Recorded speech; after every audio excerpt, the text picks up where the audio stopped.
In the center of the western Mediterranean Sea, not far off the coast of Italy, lies Sardinia.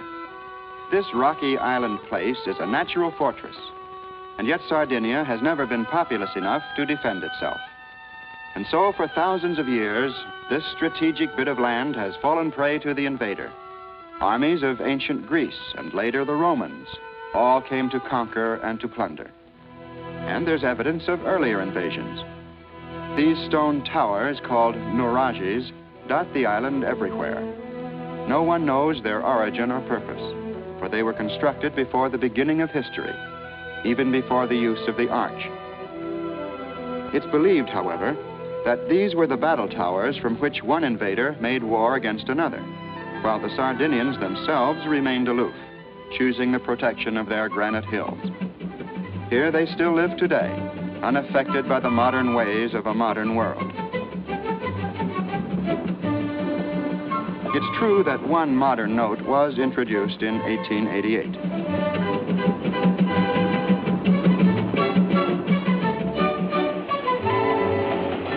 It's a sturdy little train, quite capable of serving the simple needs of the hill folk. And these are the people of our story.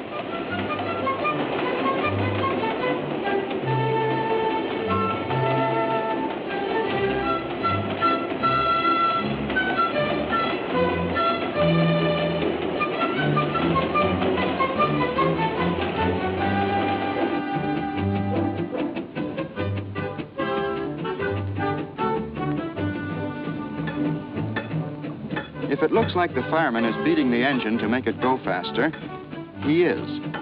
For sometimes when the rails are wet, he must hammer on the engine sandbox to make the sand flow and provide better traction for the wheels. Although its speed is somewhat faster than that of a wild boar, the little train schedule is quite often erratic. But all things considered, it performs very well. Safety first is the primary rule of the road, and the grade crossings are well guarded. But there's always some foolhardy, impatient character who just doesn't have a moment to spare.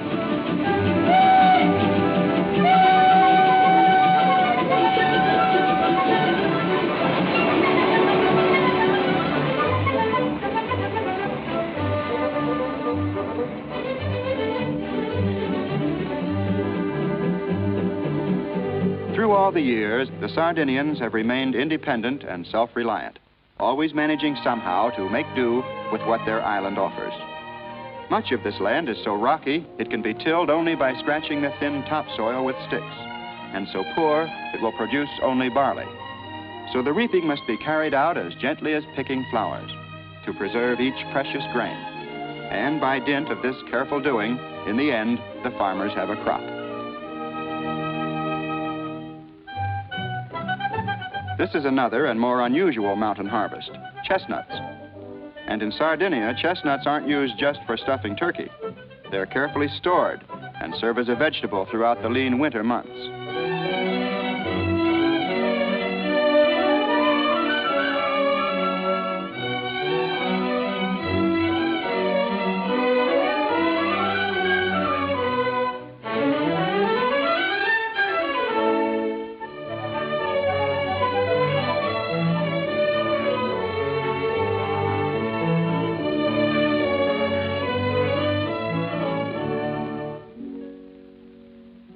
These wild sheep are the original inhabitants of the mountains. They're called mufloni. Once they were plentiful, but hunters reduced their numbers drastically. And today they're found only in the most remote areas and are protected by law. In all probability, the mufloni were the ancestors of these flocks, which are so important to the Sardinians.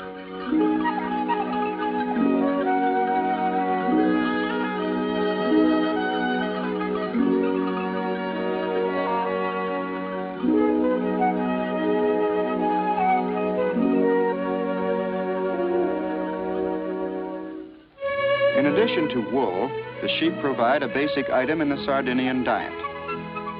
Each morning and evening they're gathered for milking.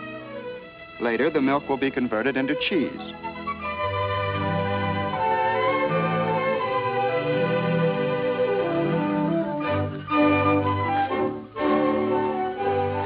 cheese is made on the spot, right in the field. This primitive process produces a rather primitive flavor, because this cheese is literally handmade. Of course, wool is the most important product of the flocks, for later it will be woven into a strong waterproof cloth called orbachi. Now, on these hot summer days, shearing sheep could lead to sheer exhaustion, and so the men pause for a touch of tonic now and then.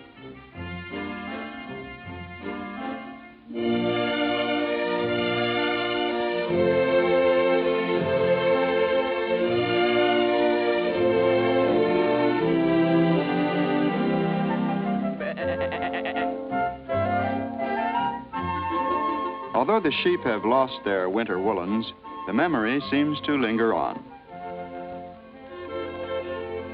After the shearing, the wool is soaked first in warm water, then in the cool shallows of nearby streams. This is to remove some of the oil, but not all of it, for it's the oil that makes orbachi waterproof.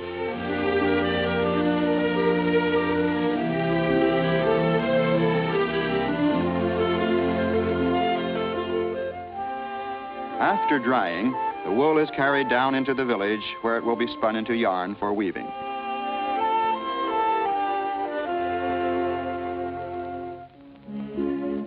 Even in everyday life, traditional dress is still worn in many villages.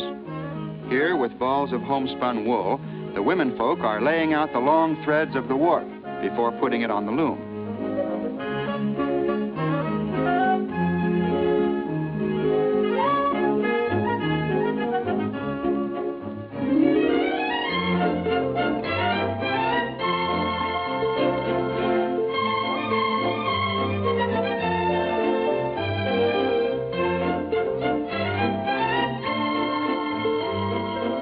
Of course, in every village, there's at least one small boy who has a talent for getting in the way.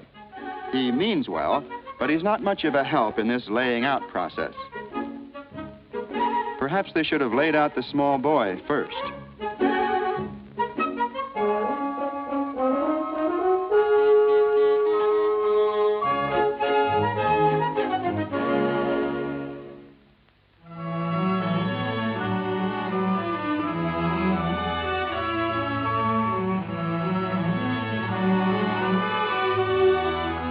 This sturdy handmade loom on which the housewife weaves the orbachi is over 100 years old.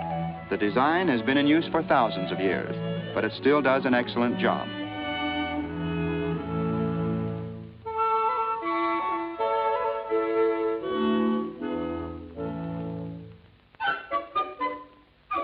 The cloth is by no means finished when it first comes from the loom. The material must be worked like this for many hours until it acquires a flexibility.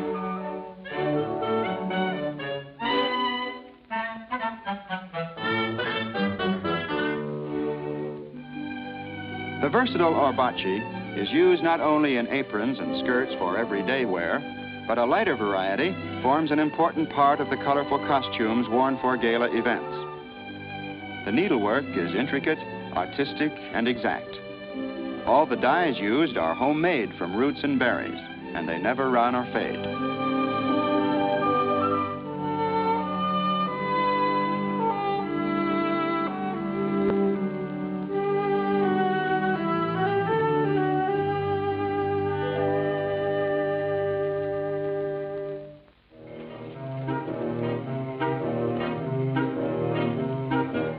This one burrow-powered mill, in which barley is being ground, is an exact duplicate of mills unearthed in the ruins of ancient Pompeii.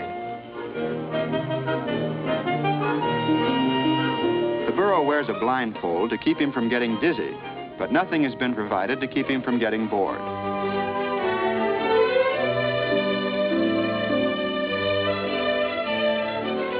In 12 years, he's traveled about 5,000 miles, or 16 times around the island, but he's never left home.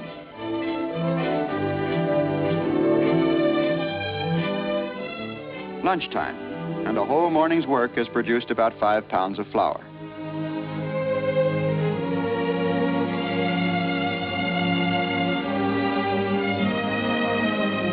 The blindfold is like an automatic starter. The The moment it's put on, he's back in circulation again. Turning the barley flour into bread is a job for professionals. They visit each home in the village and bake a week's supply at a time, taking their pay and a share of the bread itself. Patted into oversized wafers, the bread is called carta da musica, or music paper, because of its yellow and parchment-like appearance.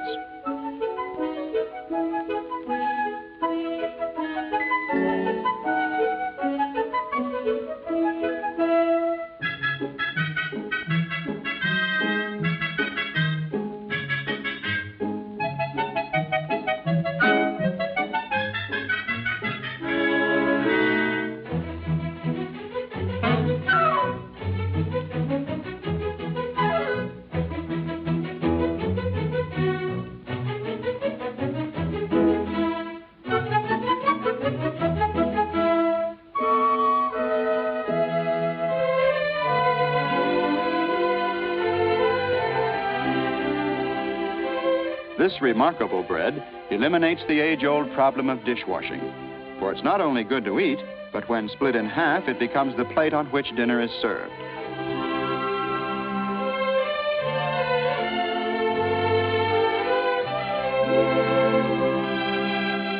Not all the baking is plain. There's the fancy type, too, and this work is also done by professionals.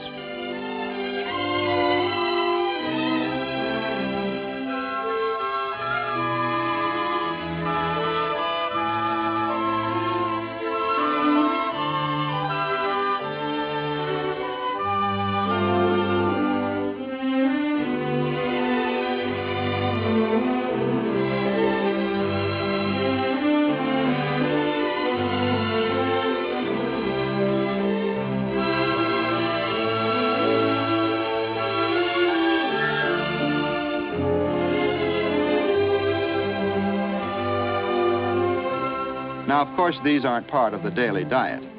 There's going to be a wedding in the village. Almost anywhere in the world, where there's a wedding, there's music.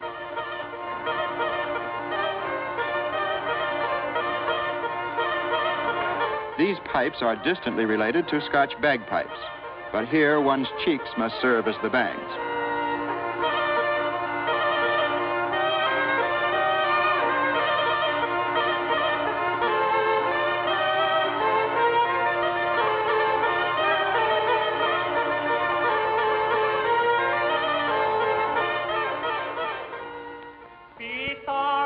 After the concert, friends of the groom serenade the bride. Freely translated, their musical compliments go something like this. It's wonderful to see you so lovely. To the heavens I address this prayer. May you both live in peace as peaceful angels. The groom, not to be outdone, has a few words to say too.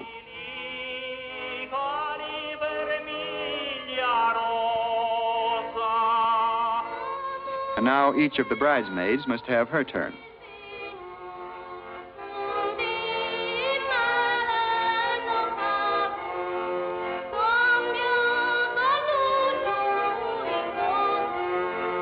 It was written that you should be together.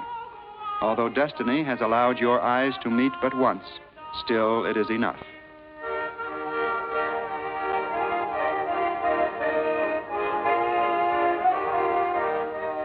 The wedding celebration always ends with dancing, but the dancing may not end for several days.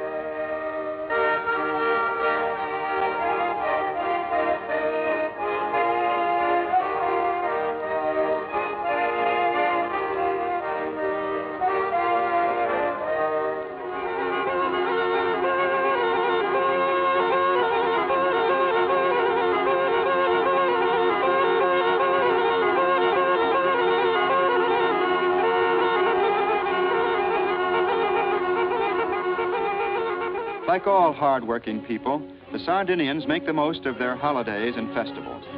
On these occasions, the villagers proudly display their handiwork in colorful costumes and fancy decorations.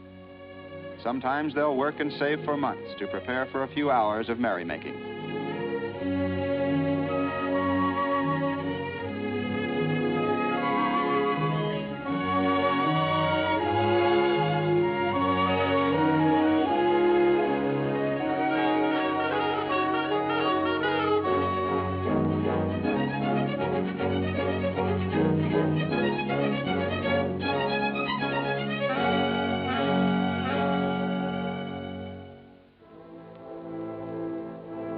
In contrast to the sparkle and brilliance of the festive scenes, life in the hills has its solemn side too.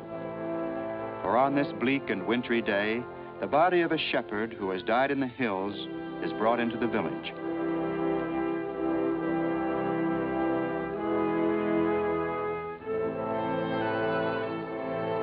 With heavy hearts, relatives follow at a respectful distance.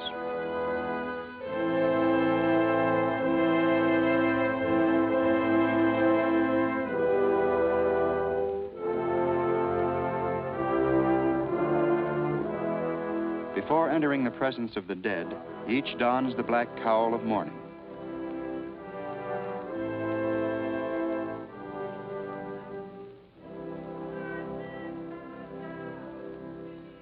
A small boy watches, but only from idle curiosity. To him, this scene involves neither sorrow nor pity. It's simply another manifestation of nature, as normal as birth or breathing. Some of these mourners are professionals, paid to chant these rhyming laments that go back to ancient Greece.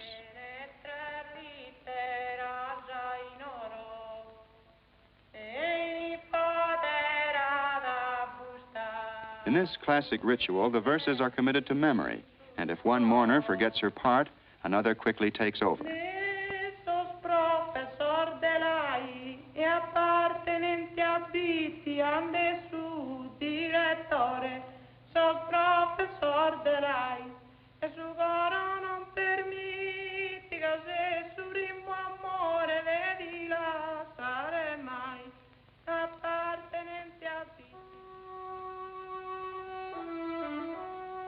There are other curious customs deeply rooted in the past that have to do with the treatment of various ills. When the young one is put to bed with a slight fever, the village patriarch undertakes to cure the ailment.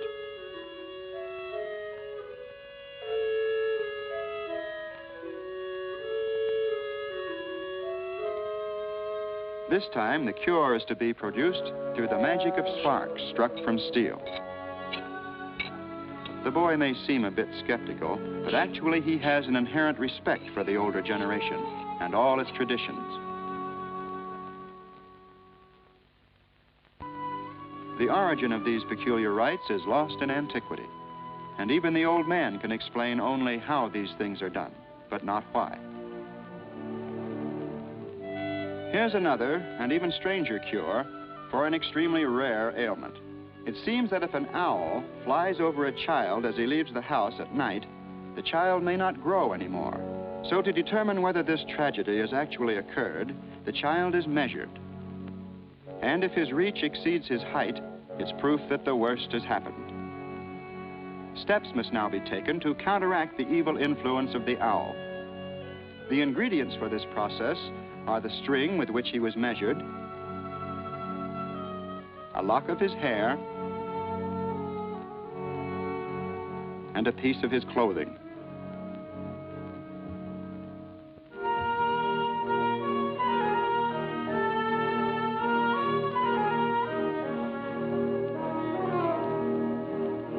At first, the patient is merely bored. Then, when he begins to suspect that the cure will be worse than the calamity, he becomes more interested.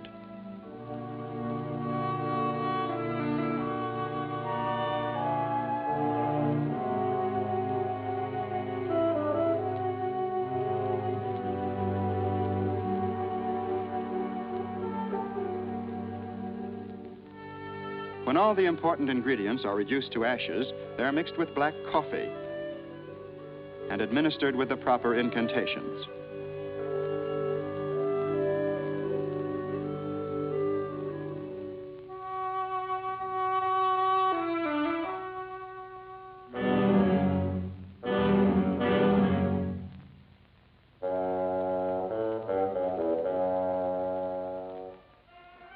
Here's a man on his way to an important event that each year draws people from all over the island. It's a festival called the Ardia, and it's so unique, it must be seen to be believed.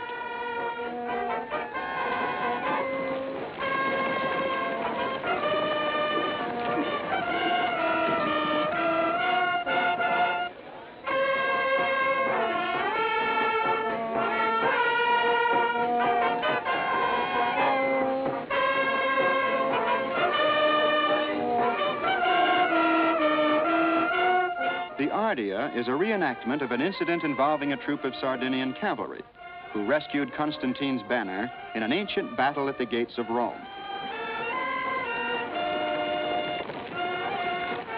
In order to get a flying start, the horsemen will gather on a hill above the church, and all that follows will be highly symbolic. So, if you have difficulty following the details, remember there doesn't seem to be too much unity among the participants either. However, the program is supposed to go something like this. The men with the banners will try to escape from the men who are trying to take the banners from them. And when they... there they go.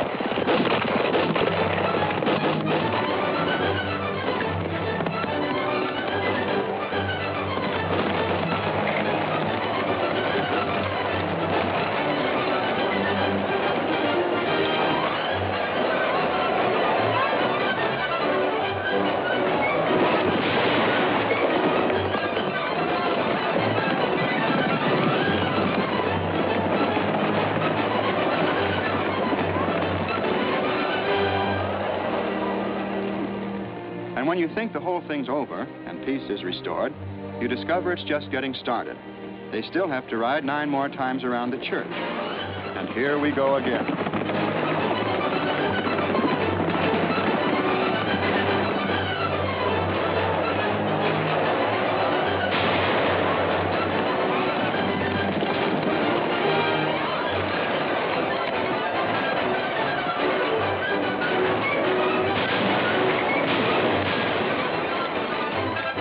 If the original battle was rougher than this, it must have been something.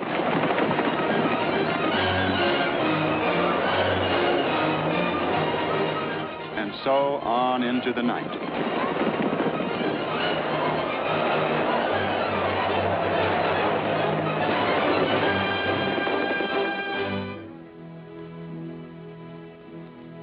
Since Sardinia is an island place, many of these island people draw their livelihood from the sea. And tuna fishing, in particular, is one of the basic industries on which Sardinia's prosperity depends. Each year at spawning time, the big fish pass by the island in a steady stream, and preparations begun late in March go on through April and most of May. All operations are under the direction of a chief called the Rice. His word is law to all members of the tuna fishing team.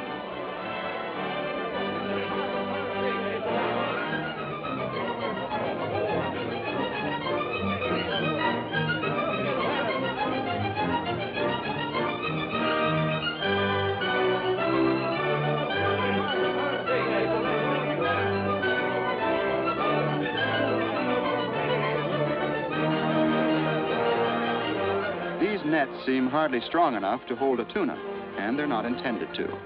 But the big fish are easily deflected from their course, and the nets laid out in long underwater corridors will serve to guide them to a final enclosure from which there's no escape. When all is ready, the big rope is laid out to which the nets will be attached. Everyone works early and late, and the Rice works hardest of all. For a successful catch depends entirely upon his judgment and ability.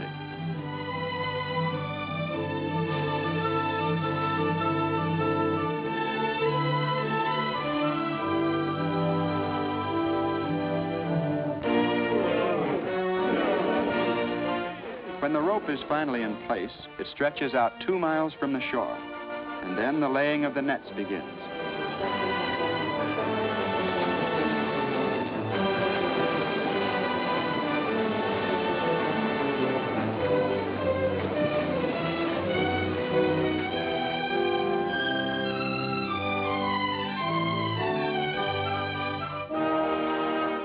Everything is ready now, but on a final inspection tour, a swordfish is discovered, caught in the net.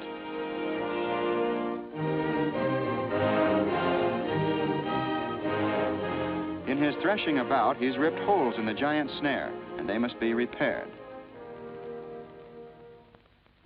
This cross marks the entrance to the final enclosure, called the Chamber of Death. And now begins the watching and waiting for the tuna to pass underneath. Lures are tossed to bring them closer to the surface, There's one. When enough tuna have entered the chamber of death, all the boats gather for the first matanza, or kill. They form a square about the chamber, and after a prayer, the rice gives the signal to begin the raising of the nets.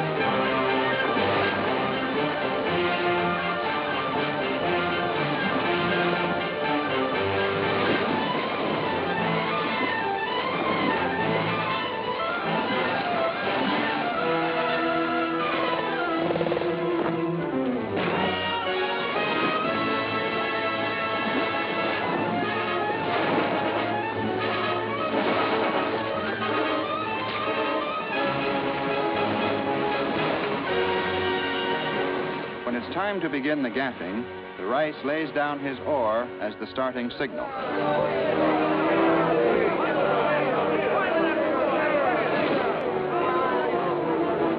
This is extremely hazardous work, especially for the men nearest the fish. As they give the tuna a last thrust into the boat, they all plunge forward over the rail.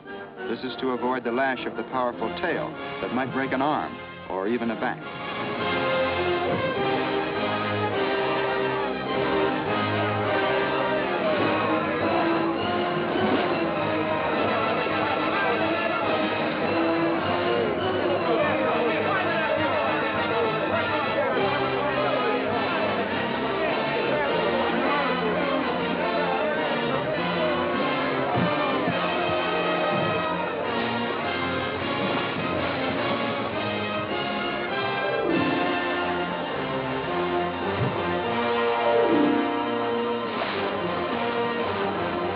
Some of these fish, and this is one of them, weigh almost half a ton. Sometimes the plunge forward is too enthusiastic, and if this fellow doesn't get out in a hurry, he could be in for some real trouble.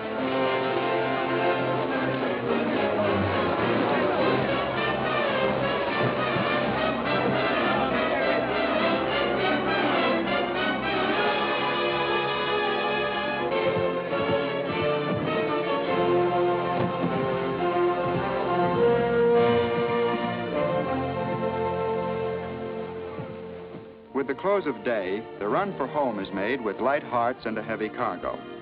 And surely this is a reward richly deserved. For these fishermen are symbolic of all the Sardinian people. For thousands of years, they've lived with hardship and adversity, but they've always made the most of very little. These, then, were the people of our story, a people rugged and resourceful, the island people of Sardinia.